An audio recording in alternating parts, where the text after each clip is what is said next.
What's his name? But the dude who died, that's his voice. I wonder if it just took his voice because it's the closest person to him, or if it is going to be a case of he's with us. Ew, that thing's so creepy. Like, that's way more noticeable 3D than before, but holy shit. That thing just is a, ugh. Definitely, though, the ring with the giant laser feels like it's not as subtle as an object should be for an assassin. That's all I'm saying. Holy shit. Cosmo would be proud here. Honestly, is this man gonna make a harem out of princesses? I swear to God. If this man only collects fucking waifus that are princesses, I might just have to respect it if we're being real. Though I guess if the Demon Lord doesn't want Akira anymore, that's probably for the best because the other heroes are trying to kill the Demon Lord, so we don't really want to be best friends with him. Oh, so the barrier's the only reason he ain't dying and just suffering pain. Oh my. How strong is he then? In a way, is this not kind of like blood magic? All the puddles of blood just became shadow wolves. Oh, what in Jujutsu Kaisen is that? Oh, Danmachi makes an appearance. Okay. This gangbang's certainly about to get exciting. We're having a bit of a lazy day today, meaning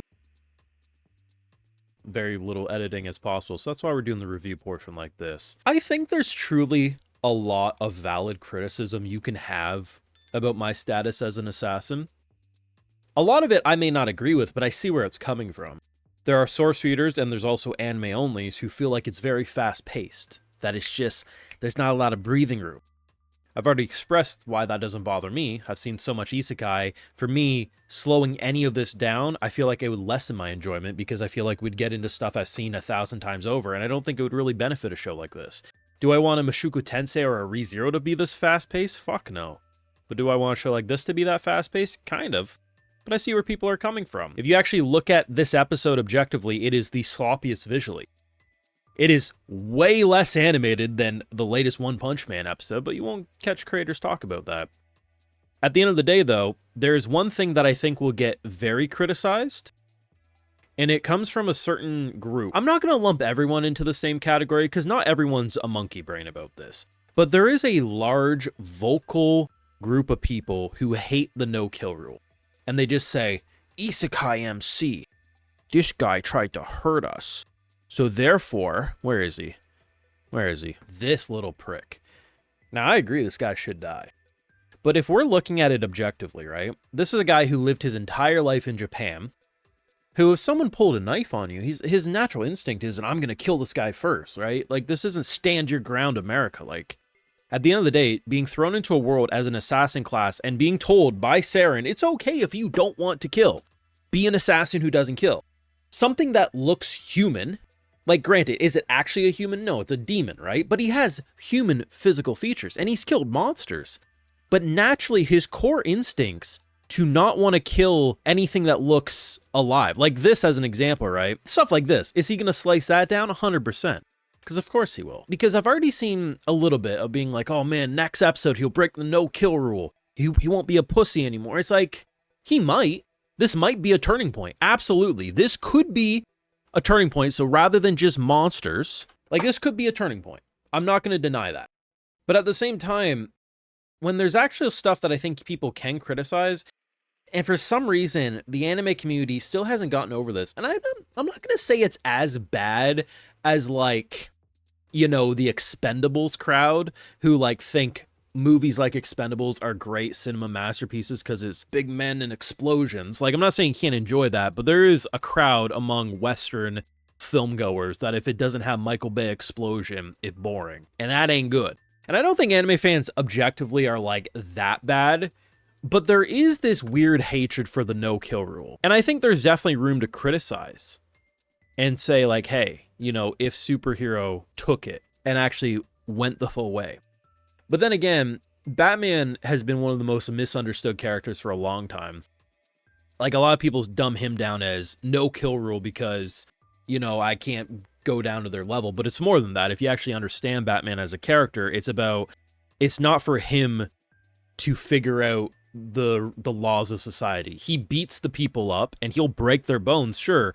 But to kill them, it's up to the justice system to do it. And if the justice system keeps failing, it's on the justice system, not him.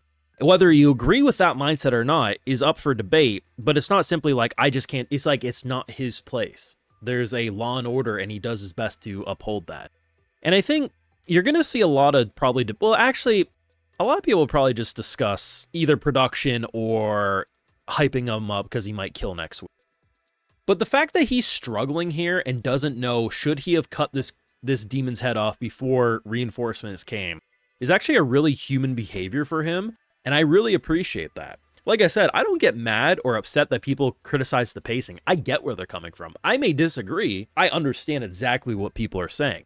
And if you look at this episode objectively, it is probably the sloppiest visually. Shots like these don't really look that weird, but there's so many moments, especially in this scene in particular, like stuff like that. There's a lot of these shots, and it's very noticeable. And a lot of the proportions to the character models are very off. But there's also some really fun visual flair. Like, I like stuff like this. I talked about it. I'm not sure if I talked about it in the YouTube portion, but in my live reaction for the last episode of One Punch Man, there's a Garo scene where he's like running in like a shadow silhouette. That stuff's really cool because later in the episode, they show what it looks like without the shadow, and it's not very good. Like, you can see the difference between the shadow silhouette versus something like this. It's very night and day. So there's definitely some struggle, but I think in the key moments, they did as much as they could. You could tell it was a much more limited production this week. But there's also these shots, like this whole scene when they're in this art style, it's incredibly not moving. That's the best way to put it. Like, it's static, but it's a cool visual flair, and that's the big thing with anime. Anime naturally doesn't move that much to begin with. But there's, of course, techniques like little hair flaps, maybe transition shots, but stuff like this does go a long way and makes it look a lot better.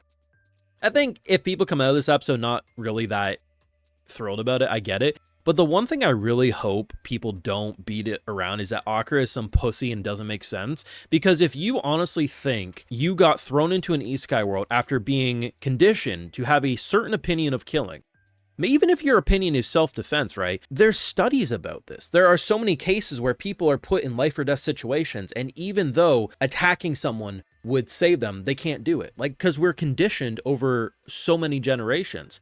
His reluctance to kill something that looks human is believable character writing.